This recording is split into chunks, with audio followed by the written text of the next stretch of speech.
цаг мөч бүхий янз бүрийн өнгөтэй ганц өнгөтэй байвал өдөртэй өнгөөр өдөр бүрийг би бодож баймаар бай. Танаас юм уу? Танаас юм асууж болохоо. Нөгөө Facebook-ээс ч юм уу таны уншижсэн хамгийн амар хуурамч худлаа мэдээлэл байсан гэдэг. Саксны мэдээлэл болоо. За.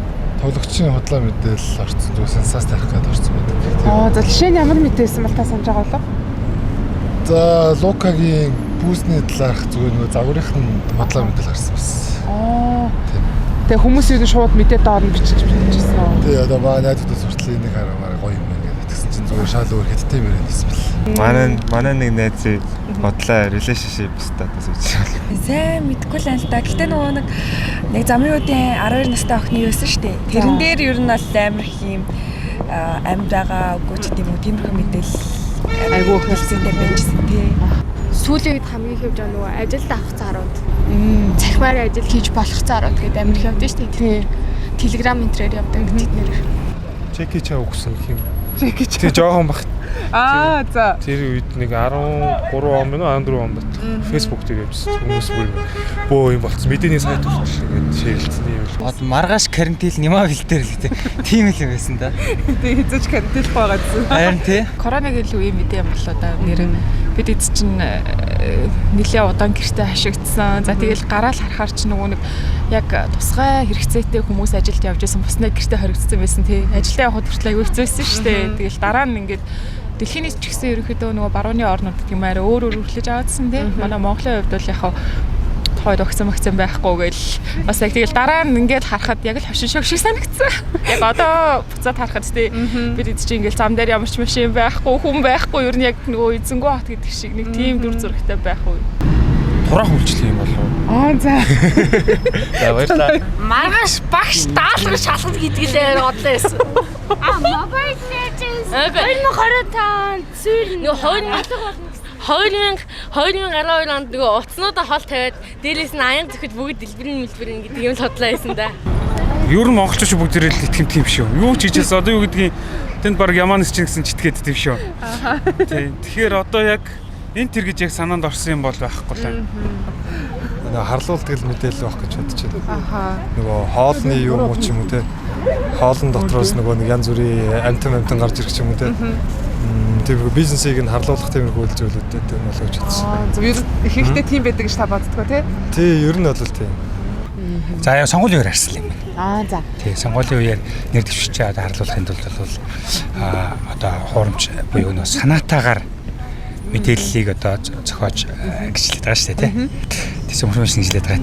Тэгэхээр тэр бол айгүй их байгаа. Тэгээ одоо ер нь бүх мэргэжлийн салбарууд ирсэн. Тэр бас байна. Сүүлийн хуурамчгүй л нөө залхингийн юм да. Санаанд орж байгаа. Янз бүрийн койнууд тий. Ингэж оруулан мөнгө төр өгөөний яадаг чи хэдэн хэлсүүлвэл понзи схем юмнууд. Хэрвээ нөө хуурамч мэдээллийн талаар хүмүүс сэрэмжлүүлж байгаа бол тэр л одоо ч гэсэн ер нь бол байж л байгаа шүү дээ. Тийм нөө монкойн ч лүүжлээ. Тэд чи одоо ч Монгол салбар нь байдаг л гээл. Тэгж л Одмондор гэдэг дээр ярьж илээ. Тийм тэрнээс сэрэмжлүүл.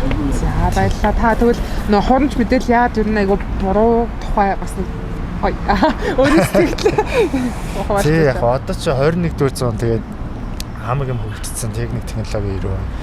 Уусаа ганц Facebook-ээс ганцхан их сурвалж аваад юм итгэн гэдэг чинь бол айгүй тийм хоцрогдмол үе болчихж байгаа байхгүй. Тэгээд ч одоогийн залуучууд ингээд бүх юм нээлттэй байх. Заавал ингээд давхар факт чек хийж авах хэрэгтэй.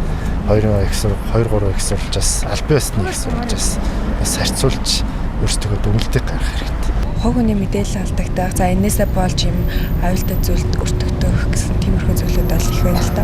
Бид хэдийн мэдээлэл авч байгаа хэрэгслүүд янз бүр байгаа шүү дээ тий. Олон одоо sources мэдээллийг авч байгаа. За ялангуяа одоо ингээд Facebook, Twitter гээд мэдээллүүд дэлхийн хэмжээний мэдээллүүд гарангуйтаа л одоо шууд ингээд цацагддаг болцсон. Тэрэн дээр яг нэг зүйл нэг юм бол одоо баттай яг үсвэрээс мэдээлэл авахгүй бол одоо хүн болгоны ярьсан болгоныг мэдээлэл гэж үзвэл тэр чинь одоо тархинд ороод хог болно. Тийм болохоор аль болох одоо найдвартай их сурвалжаас мэдээллийг авч цензуурлаж авах нь зүйтэй л гэж бодсон. Баярлалаа. Амар олон хүмүүсийг буруу шийдвэр гаргахад нөлөөлөө.